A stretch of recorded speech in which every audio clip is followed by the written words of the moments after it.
নমস্কাৰ আপোনালোক সকলোকে পুনৰবাৰ আপোন চৰ্চৰ অন্য এটা ভিডিঅ'লৈ স্বাগতম জনাইছো। মাৰ্চ মাহটো আদায় হ'বৰে হ'ল। আজি হৈ গ'ল 25 তাৰিখ আৰু 6টা দিন আছে এই মাৰ্চ মাহটো শেষ হ'বৰ কাৰণে। তাৰ পাছত আৰম্ভ হ'ব এটা নতুন বছৰ, নতুন এটা বিত্তীয় বৰ্ষ এপ্ৰিলৰ 1 তাৰিখৰ পৰা।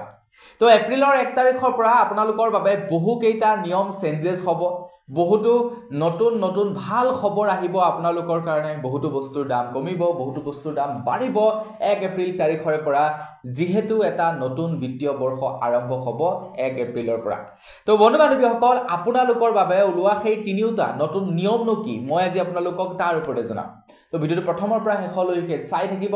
মই শ্ৰী প্ৰাঞ্জল গগৈ, আপোনালোকে চাই আছে আপোন চৰ্চ। আহক আৰম্ভ কৰোঁ আজিৰ ভিডিঅ'। আজিৰ ভিডিঅ'টো ফালে আগবঢ়াৰ আগতে লাইক এটা কৰিবলৈ কিন্তু নাপাহৰিব, আৰু চেনেলটো যদি এতিয়ালৈকে ছাবস্ক্ৰাইব কৰা নাই তেনেহ'লে চেনেলটো ছাবস্ক্ৰাইব কৰিব। এনেধৰণৰ খবৰবিলাক কিন্তু এই চেনেলটোতো চাই থাকিবৰ কাৰণে। আগবাঢ়িছোঁ আজিৰ প্ৰথমটো ভাল খবৰ ফালে, প্ৰথমটো সলনি হ'ব লগা নিয়মৰ ফালে।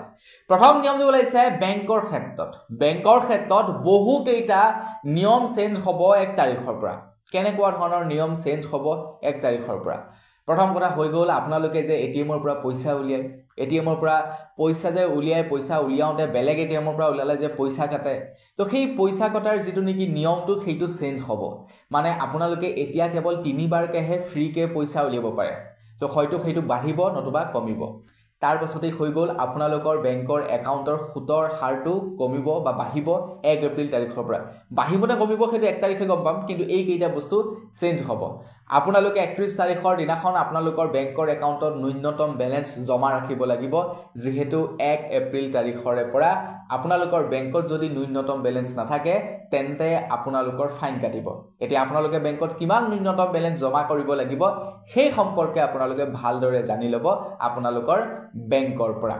তাৰ লগে লগে আকৌ 1 এপ্ৰিল তাৰিখৰে পৰা যিমানবিলাক টেলিকম কোম্পানী আছে, টেলিকম কোম্পানীসমূহে বেংকসমূহক আপডেট দিব লাগিব সপ্তাহে যে এই নাম্বাৰটি কাৰ নামত আছে, কোনো এজন ব্যক্তিয়ে এই নাম্বাৰটো ৰিচাৰ্জ কৰিছে নে নাই কৰা, এই নাম্বাৰটো কোনো এজন ব্যক্তিৰ নামলৈ ট্ৰান্সফাৰ হৈছে নেকি, এই তথ্যবিলাক 1 এপ্ৰিল তাৰিখৰে পৰা বেংকসমূহক আপডেট দি থাকিব লাগিব টেলিকম কোম্পানীয়ে।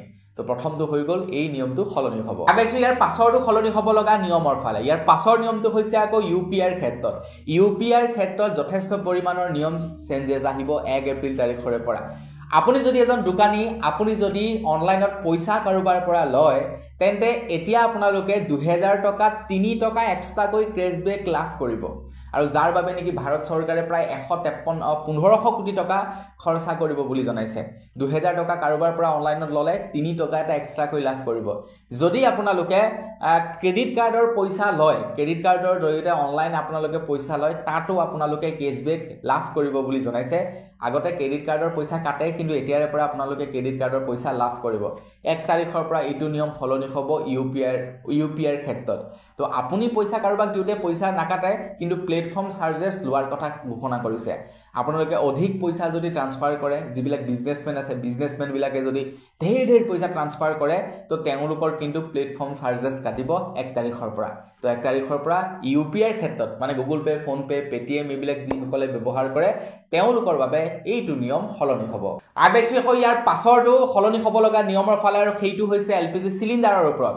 তো বহুদিন হৈ গ'ল আমি ঘৰুৱা যিটো LPG চিলিণ্ডাৰ ব্যৱহাৰ কৰোঁ, ঘৰত যিটো ব্যৱহাৰ কৰোঁ, সেই LPG চিলিণ্ডাৰটোৰ দাম না কমিছে না বাঢ়িছে, মানে একে সমান আছে। এতিয়াও কমা নাই, এতিয়াও বঢ়া নাই। কিন্তু 1 তাৰিখৰ পৰা অনুমান কৰা গৈছে LPG চিলিণ্ডাৰৰ দামটো কমিব বুলি, যিহেতু আমাৰ ভাৰত চৰকাৰে কেৱল এতিয়া এখন দেশৰ পৰা LPG চিলিণ্ডাৰ নানে। 1 এপ্ৰিল তাৰিখৰ পৰা বিভিন্ন দেশৰ পৰা LPG চিলিণ্ডাৰ আনিব, যাতে ল' কষ্টত LPG গেছ আনিব পাৰে আৰু আমাৰ ভাৰতৰ জনসাধাৰণক যাতে ল' কষ্টত দিব পাৰে। তো তাৰ কাৰণে বিভিন্ন দেশৰ পৰা LPG চিলিণ্ডাৰ ক্ৰয় কৰিব বুলি জনাইছে আমাৰ ভাৰতে। আৰু সেইবাবে 1 তাৰিখৰ পৰা LPG চিলিণ্ডাৰত দাম কমাৰ কথা উল্লেখ কৰিছে। এতিয়া দেখা যাওক কিমান কমে কিমান নকমে। এনেও যিসকলে উজ্জ্বলা আঁচনিৰ গেছ পায় তেওঁলোকে 362 টকাকৈ ছাবচিডি পায়।